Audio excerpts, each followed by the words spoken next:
a las 7 de la tarde, en el auditorio del Sodre, tendrá lugar el homenaje al Grupo Asesor Científico Honorario, que fue creado el 16 de abril del año pasado para aconsejar a la Presidencia de la República en el manejo de la pandemia de COVID-19. Ustedes saben, la conformación de ese equipo de expertos fue un hito importante en la relación entre la política y la ciencia acá, en Uruguay. Todos coincidimos en esa valoración. Pero la noticia de su cierre, confirmada el 16 de junio, provocó desconcierto y abrió varios debates. En los próximos minutos les propongo que abordemos uno de ellos.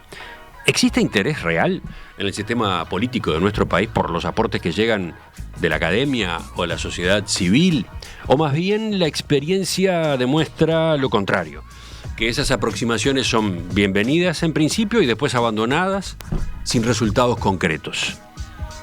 ¿Por qué se desaprovechan los aportes de esas líneas de cooperación? Este tema le preocupa al contador Bruno Gili, socio en la consultora CPA Ferrer, pero además catedrático de consultoría de negocios en la Universidad Ort, que en los últimos años ha participado en distintas iniciativas que apuntaron a generar políticas públicas. Por ejemplo, EduUI 21. Con él vamos a conversar en los próximos minutos. Con él estamos en comunicación esta mañana. Bruno, ¿qué tal? Buen día. Gracias por acompañarnos.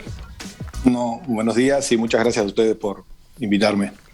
Quizás muchos oyentes te conocen a través de las redes sociales. Son muy activo en Twitter en especial, pero otros capaz que no te ubican para nada. ¿Cómo te presentarías aparte de esos datos que di recién?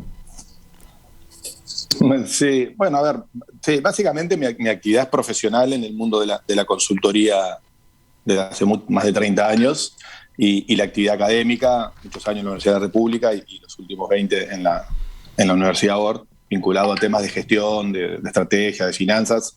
Naturalmente ese es mi perfil fuerte. Sí, por práctica profesional y por formación también con mis estudios. Hace muchos años también que estoy vinculado, digamos, a lo que es trabajar con el sector público en el diseño de instituciones, instrumentos, políticas públicas. Obviamente, a veces desde el lado público. Me ha tocado estar del lado público.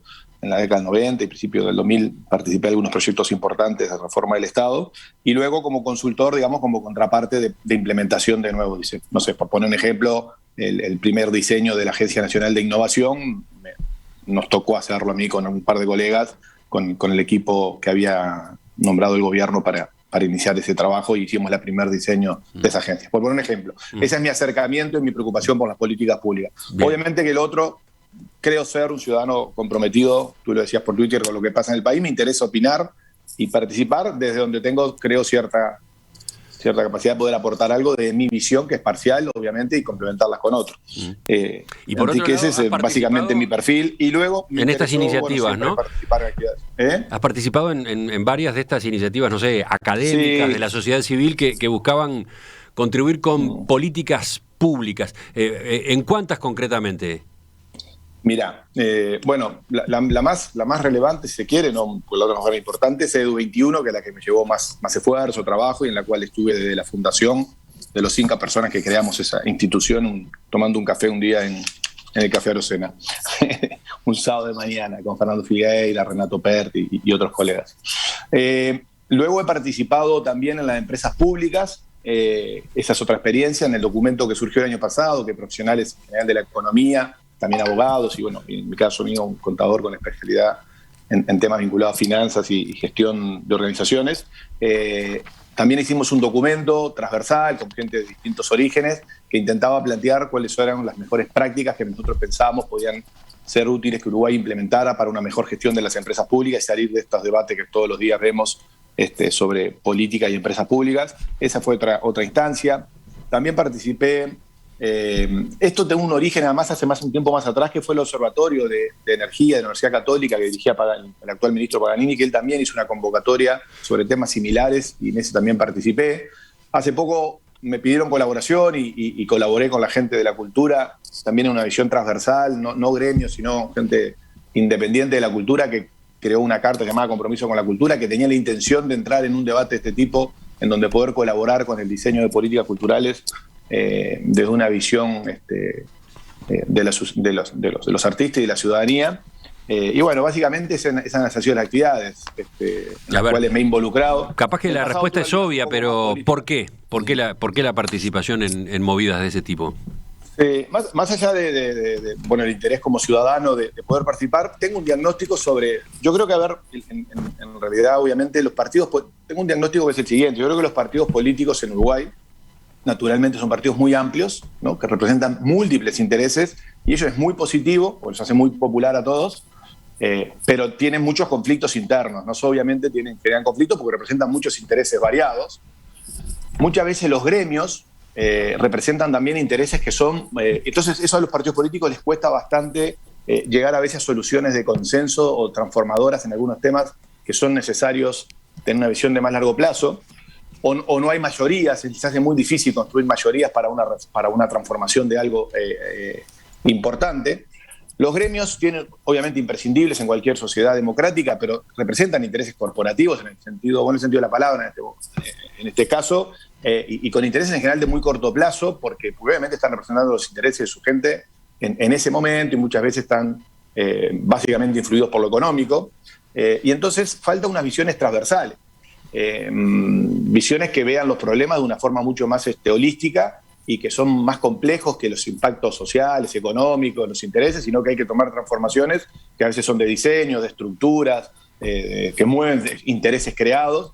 Y bueno, me parecía que a veces hay instancias, que en el caso, por ejemplo, de Edu21 fue eso, decir, vamos a tratar de hacer algo que sea transversal, que haya gente de distintas visiones académicas, pero que haya gente ciudadana que tiene un interés por esto, porque la educación es un eje central de los problemas que tiene el país, es algo que yo lo tengo como una premisa, digamos, de mis preocupaciones por el Uruguay, y creemos algo que el sistema político tiene dificultades. Demostremos al sistema político que un conjunto de personas con estas características, con fuerte contenido académico, que ha estudiado estos temas hace muchos años, que además sabemos que hay ciertos consensos más allá de sus orígenes políticos, lo apoyemos a que el sistema diga, miren, ustedes no lo pudieron hacer en el Parlamento, se lo hacemos nosotros. Y ese fue el motivacional, digamos, que luego fue tomando bastante más dinámica de lo que nos imaginábamos, porque obviamente había una demanda, y bueno, se trabajó en construir esa propuesta del libro abierto para decirle, miren, acá hay un consenso que lo han firmado gente de todos lados, con mucha capacidad técnica, y se los ponemos a disposición para trabajar. La pregunta ahora que un poco... Sí, pero todas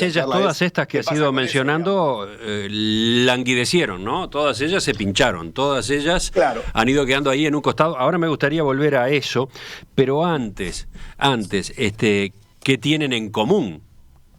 La experiencia del GACH, el Grupo Asesor Científico Honorario, y estas otras que recién recordabas y resumías, EduI21, la propuesta sobre empresas públicas, el Observatorio de Energía o Compromiso por la Cultura. ¿Qué tienen en común? Porque hay una diferencia muy importante. El GACH lo convocó el gobierno. El GACH fue iniciativa del presidente de la República al Poder Ejecutivo. En cambio, estas otras, al revés, surgieron del otro lado, surgieron, no sé, desde la sociedad, desde la academia. Entonces...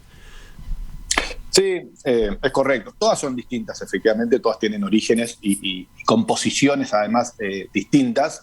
En el GACH específicamente, obviamente, es convocado por el gobierno y son académicos y científicos de primer nivel para tratar un problema muy concreto. En el caso de EduI21, además de académicos, como teníamos esa otra vocación, había gente que no era académica directamente de la educación, sino que eran ciudadanos con cierto prestigio o nombre que podían ayudar a generar este consenso. Lo que tienen en común para mí que son la gente que participa es voluntaria, o sea, no te obligaron, cada uno decidió que debe estar ahí.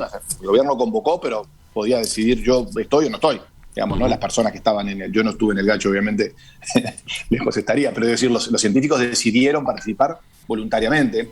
Hay algún sentido de urgencia, o sea, hay un problema que es muy complejo y que es transversal, ¿no? Que en el mundo nuestro llamamos de los intangibles, es decir, transformar un problema como una epidemia, un problema como la educación, un problema como la ciencia y la tecnología, que ahora se ha puesto arriba de la mesa y también uno podría pensarlo en los mismos términos, son temas muy complejos, que son muy transversales, que tienen muchas aristas y que tienen un sentido de urgencia para el país. Me parece que esa es otra característica, y que el Estado tiene problemas para encararlo, los partidos y el Estado tienen problemas para encararlo. Porque en general tiene una visión de corto plazo, o sea, a la política le cuesta mucho encarar aquellas cosas que tienen el costo en el corto plazo y el beneficio en el largo plazo, porque en el medio están las elecciones y entonces no se sabe quién lo va a capitalizar, ¿no? Entonces, esta es otra característica. Es técnico y académico. Todos estos que yo participé, en general es gente muy profesional, con mucha actividad académica, con mucho expertise en el problema que estamos tratando, y eso es una característica común. No deciden, esa es otra característica común, no decidimos, o sea, no tienen la vocación de tomar la decisión y dirigir la solución, sino de entenderla, ver cuáles son las evidencias, poner los caminos alternativos, las mejores soluciones, para que el sistema político pueda discutir sobre eso, más allá de que haya discrepancias, pero tenga una base sobre la cual actuar. O sea, en eso también son iguales, son plurales. O sea, había gente de cualquier origen político partidario en cualquiera de estos casos que estamos hablando, transversales, lo cual transmitía esa idea de que se puede conversar con personas que, como no es, aunque tienen preferencias políticas, son capaces de entender un problema que es que hay que llegar a una negociación y un acuerdo porque el país necesita tomar una decisión y no enfrentarlo o producir un blanco y negro que al final quedamos estancados, como pasa en educación, y seguimos hace más de 10 años con 40% de egreso en secundaria, y eso es con pequeños progresos, pero entonces esas son ese último punto es importante, capaz que lo resaltamos, o yo prefiero resaltarlo en este momento, porque permanentemente está la discusión si Uruguay necesita o no necesita acuerdos multipartidarios, acuerdos amplios. Ha habido intentos, fracasan, pero estas experiencias demuestran que personas de distintos partidos políticos, con conocimiento de un asunto en particular, pueden llegar a entendimientos, ¿no? Claro. Sí. Claro, no son dirigentes políticos, ¿no? Ahí aparecerá después. Salimos a juntar votos, eso está claro. Pero se puede dialogar y se puede acordar entre gente que tiene distintas posiciones políticas, ¿no? Correcto. Posiciones que en varios de estos periodos podríamos resumir en gobierno o oposición, distintos gobiernos de distintas oposiciones. Además, cambiando, claro, porque la respuesta al tema no ha sido muy distinto del sistema político. Las oposiciones siempre tienden a apoyar a este tipo de cosas porque es como que muchas veces lo ven como una oportunidad de marcar un perfil. Y luego, digamos, y el gobierno lo ve como que alguien lo está haciendo para atacarlo, ¿no? Eso es como el sentido de paranoia que tienen los políticos, razonable, capaz, me imagino, si uno se dedicara a juntar votos, pero sí, tienen esas características y creo que eso es lo relevante. Si uno pensara en términos de negociación, te estoy tratando de resolver el problema, de quitarte de arriba un montón de problemas que tiene que ver el acercamiento al problema. Luego tendrás que tomar obviamente decisiones que son algunas de intereses y que van a afectar. Ninguna solución deja de afectar intereses, ¿no? Y cambia condiciones de regla de juego e incentivos. Y ahí es obviamente donde luego los partidos tienen que actuar.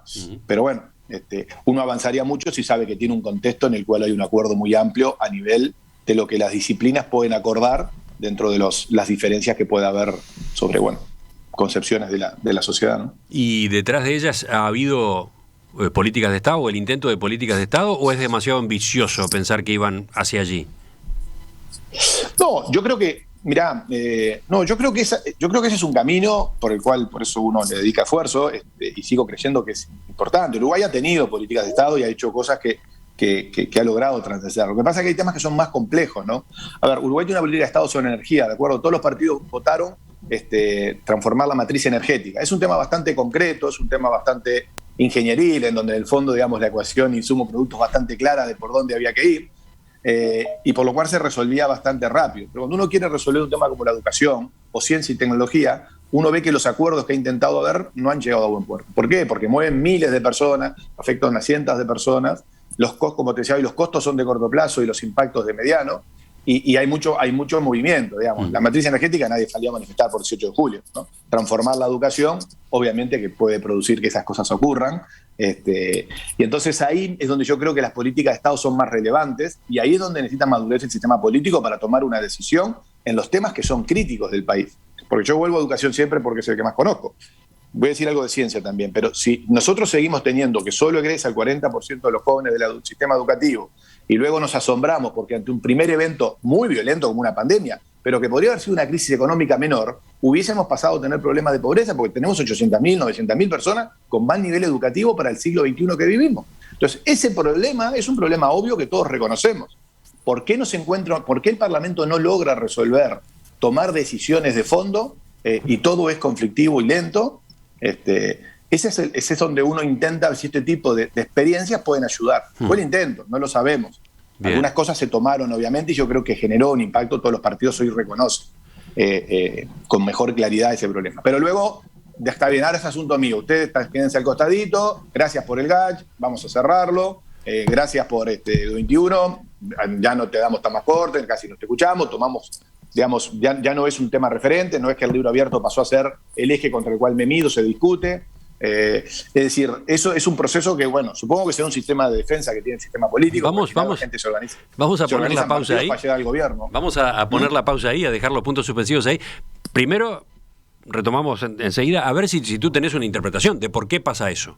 De por qué estas, ¿cómo llamarlo?, plataformas llegaron a entendimientos, produjeron documentos y luego esos trabajos quedaron arrinconados, olvidados. Primero, a ver si hay una explicación. Y segundo, ¿qué alternativas existen de ahora en adelante, ¿no? Por ejemplo, ¿tiene sentido la institucionalización de ámbitos como ese? ¿Qué dice la experiencia de otros países? Por ahí iremos. Ya volvemos a la entrevista con el contador Bruno Gili. El gobierno homenajeará hoy, al caer la tarde, al Grupo Asesor Científico Honorario. El cierre de la actividad de este equipo de expertos ha dado pie a una cantidad de ángulos de discusión. Y uno de ellos es este que estamos explorando hoy en la entrevista central. ¿Existe interés real en el sistema político de nuestro país por los aportes que llegan desde la academia o la sociedad civil? La experiencia demuestra lo contrario, que esas aproximaciones son bienvenidas en principio y después abandonadas, sin resultados concretos. ¿Por qué? ¿Por qué se desaprovechan los aportes de esas líneas de cooperación? Estamos charlándolo con el contador Bruno Gili, socio en la consultora CPA Ferrer, pero además catedrático de consultoría de negocios en la Universidad Ort. Forma parte del Comité de Evaluación y Seguimiento de Proyectos de Innovación en la ANI. A propósito de la presentación, Bruno, de cómo describirte, desde la audiencia agregan otro dato. Fue integrante de la generación 83 de ACEP-FEU.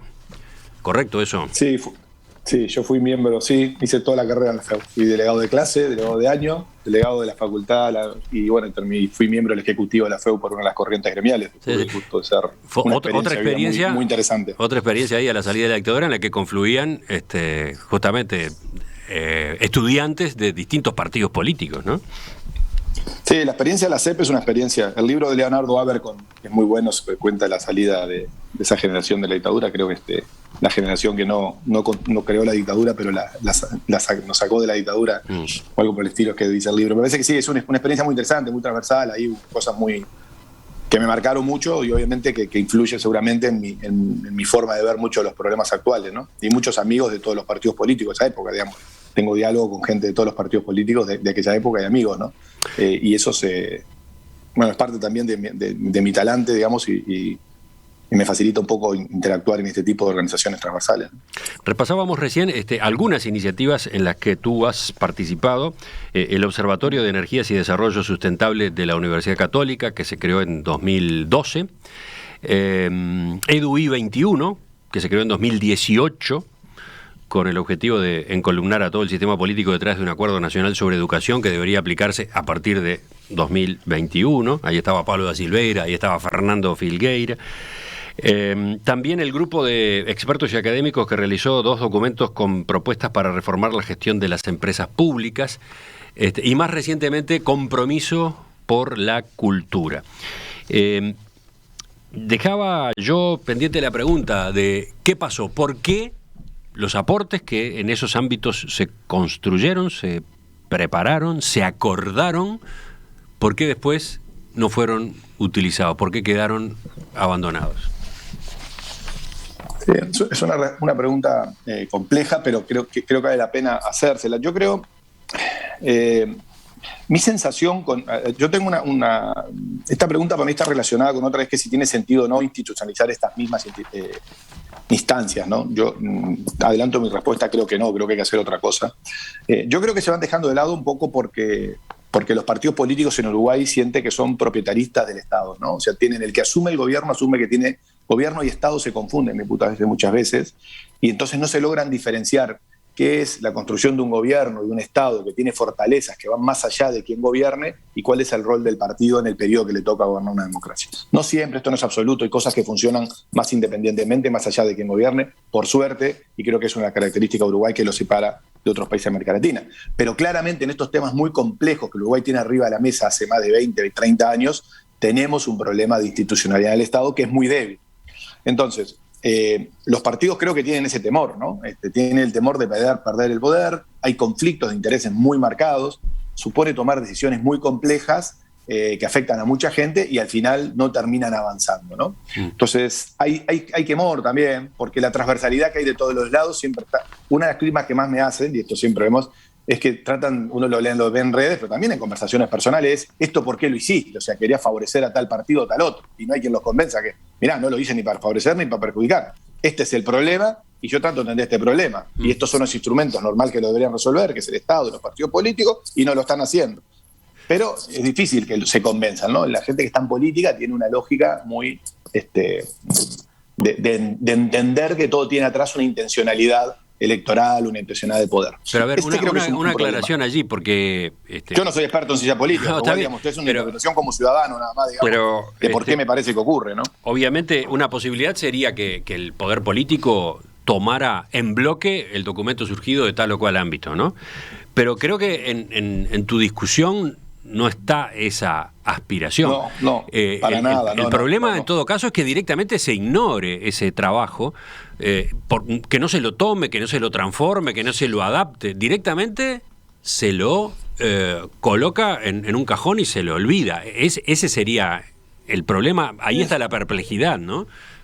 Claro, ahí está la perplejidad, porque hay un trabajo, fíjate que es un trabajo gratuito que se hace, ¿no? Donde las personas que están trabajando, son académicas en el tema, disponen con mucha generosidad poner su tiempo y su conocimiento a construir algo que da mucho esfuerzo para ser utilizado. Entonces, me parece que ahí es donde hay una pérdida de valor de un activo que es increíble, que el Uruguay no tiene derecho. Si uno mira el mundo y países desarrollados, obviamente, yendo un poco a la otra pregunta que me hacías de la institucionalidad, yo creo que el Uruguay los estados tienen que ser fuertes y tienen que tener institucionalidades propias con capacidad de trabajar. Sebastián Freita, este es un tema, es un economista que yo, amigo joven, que me gusta promover, que ha escrito mucho sobre esto y tiene un reglamento interesante de cómo funcionan algunos países, pero en general uno debería lograr que el Estado pudiera trabajar en base a evidencia y a datos académicos y luego obviamente tomar las decisiones políticas donde se afectan intereses porque hay que optar.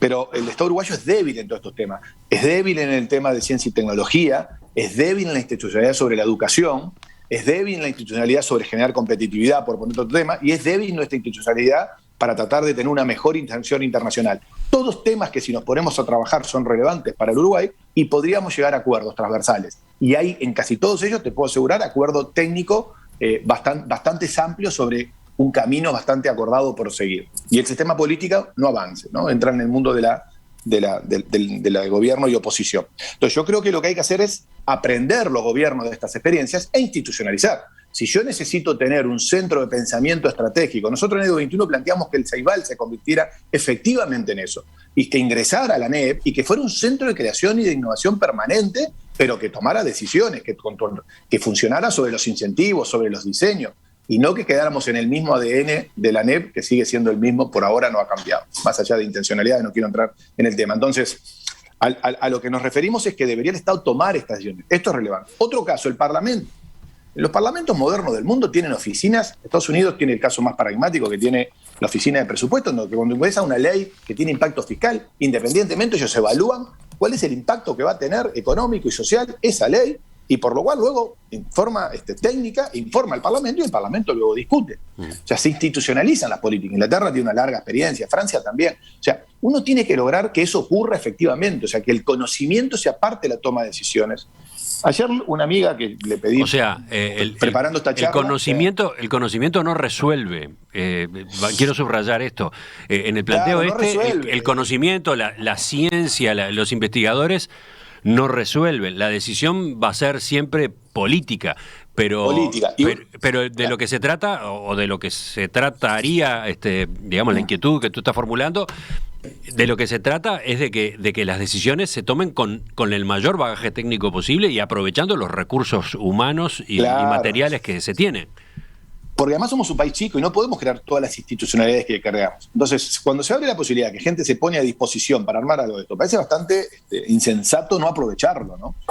En algunos casos creo que hay que institucionalizarlo, pero son cuerpos técnicos que pertenecen al Estado con alto nivel calificativo que toman decisiones. No sé, por ponerte algo, Uruguay lo hizo en su momento, el Banco Central, por ponerte un caso, ha formado gente, ha becado gente, la gente va a hacer doctorados al exterior, y luego son partes de ese establishment del Banco Central que trabaja en el Estado para definir políticas públicas en un sector. Pongo este ejemplo porque la regulación del banco, por ejemplo, de la regulación del banco, del mercado de capital, del mercado financiero, es bastante independiente. Los partidos políticos no pueden tomar decisiones sobre la tasa de interés, no dicen cuánto capital hay que exigirle a cada banco, no le dicen a quién le tienen que prestar plata o nada. El Banco Central regula que ese mercado funcione lo mejor posible, transparente y cuidando los depósitos de los ciudadanos. Y los partidos políticos poco pueden hacer.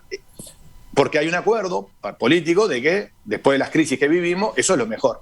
Ese tipo de cosas que hay experiencias en Uruguay, hay que llevarlas a los temas que son los problemas radicales del país hoy. Lo que pasa es que tiene mucho impacto político electoral, que es a la diferencia del que te contaba recién, o el de la energía. Meterte en temas de salud, de educación, de ciencia y tecnología, universitarios, política internacional, tienen otras dimensiones. Entonces, yo creo que hay que, en las cosas que son relevantes, institucionalizar.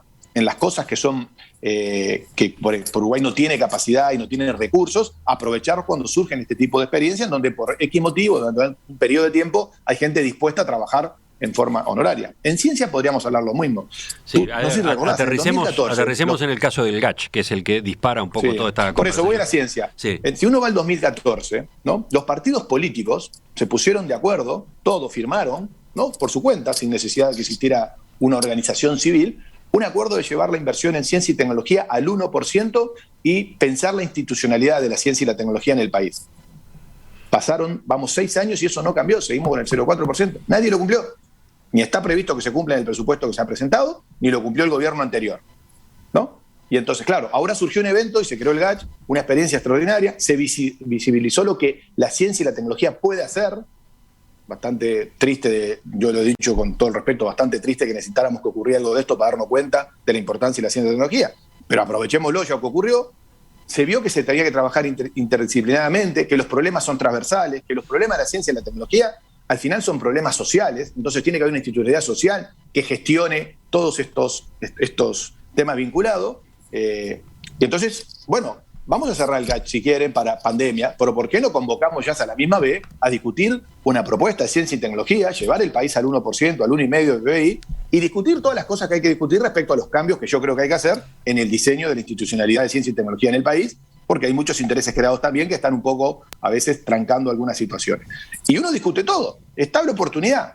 Yo no sé lo que van a hacer hoy, pero me da la impresión de que hoy se cierra y cada uno vuelve a su casa, cada uno vuelve a su cátedra, cada uno vuelve a su universidad, cada uno vuelve. El CONICYT ha nombrado nueva presidenta, le deseo lo mayor de los éxitos, pero el CONICYT tiene una institucionalidad que es de delegados de grupos de interés, universidades, academias, ministerios, etcétera. Capaz que hay que pensarlo distinto, y hay que pensar con otra cabeza, che, qué bien que funcionó esto del GACH, que en realidad no representaban a nadie, eran ellos. O qué bien que funcionó el 21, que en realidad no representaban gremios. Porque cuando uno va en representación de una institución, universidad, un gremio, un ministerio, una corporación empresarial, al final el que va tiene un problema, que es que tiene que darse vuelta y ver cómo deja contento a todos los que estaban atrás que lo nombraron delegado. De cosas que de repente hay que cambiarlas, porque están mal. Entonces, ¿eso va a dejar de existir? No, eso tiene que existir, ese tipo de instancias, obviamente que hace. Pero crear instancias que son puramente técnicas, son donde se trabaja con la evidencia y se proponen, pensando afuera de la caja, las mejores soluciones, para que luego el mundo político o el mundo de las negociaciones corporativas discuta, ese es el kit que Uruguay tiene que hacer. En temas como competitividad, inserción internacional, ciencia y tecnología y educación, que son los que yo creo son temas que el Uruguay tiene, los que hoy le están bloqueando no pasar a ser un país que crezca a otro ritmo y pueda algún día ser un país medianamente desarrollado, ¿no? Entonces, ahí es donde me parece que el sistema político tiene que aprender. Y esto es el que está en el gobierno y el que está en la oposición. Déjame ponerte decir, porque así como el gobierno lo llamó, también la oposición ha hecho eventos sobre educación estos días y nunca llamó a nadie de 21, ¿no? A hablar. O sea, esto no es un buen dato también ese. Eso es un elemento de contexto que hay que incorporar. Sí, claro. O sea, no es solo el sistema político, por eso me gusta hablar del sistema político. Yo en estos temas creo que el sistema político es el que está fallando, porque ya han gobernado todo y más o menos uno ve los mismos problemas cada uno de los que gobierna. Sí, les ponen más énfasis, menos énfasis, pero este tipo de problemas creo que lo están teniendo todos, lo han tenido todos, ¿no? Enseguida completamos la entrevista con el contador Bruno Gili, dando paso a algunas preguntas o comentarios de los oyentes, que hay varios. Llegamos al final de la entrevista con el contador Bruno Gili a propósito de estas experiencias frustradas de aportes surgidos desde la sociedad civil, la academia, los técnicos en áreas sensibles para el país, ámbitos multipartidarios incluso, que después no tienen traducción, no son aprovechados por el sistema político. ¿Qué hay que hacer? ¿Por qué pasa eso y qué alternativas hay? Bruno daba su postura, dejaba la reflexión abierta y los oyentes se engancharon, ¿eh? A ver, algunos mensajes. Bueno, a ver, algunos mensajes, algunos de ellos. Por ejemplo, Teresa dice, muy interesante el planteo, indudablemente cada vez es más bajo el nivel de los políticos que le temen a los avances de la ciencia, prefieren la ignorancia y no corren riesgos sus beneficios. Hay varios que van por ahí, porque ven eso en el sistema político, ¿no? El temor por ese lado.